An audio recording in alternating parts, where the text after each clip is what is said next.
6:54, time for the morning sprint. We start with the latest live drive look at the roads on this Friday morning as we go into Christmas. As the daylight starts to arrive here, we are noticing a little bit more out on the roadways. We've seen quite a bit of blowing snow. This is the interstate south of Madison. If you are heading out, do keep in mind there are a lot of winds out there blowing some snow around.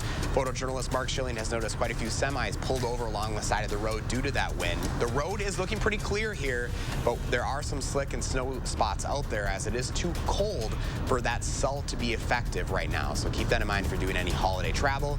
Please keep it slow. Well, crews were out removing hazardous icicles above Interstate 5 in Seattle. 3 lanes of that interstate were closed to clear the hazards from the roof of a convention center tunnel ceiling. They have since reopened, but it is just one of the many challenges this storm is creating nationwide. We're not done with COVID because COVID is not done with us. Chicago Mayor Lori Lightfoot is leaning toward the possibility of implementing a mask advisory if the current trend of COVID-19 cases continues to soar. Lightfoot says if and when the Chicago area reaches a high level of community spread, the mask advisory will ask Chicagoans to wear masks in indoor settings.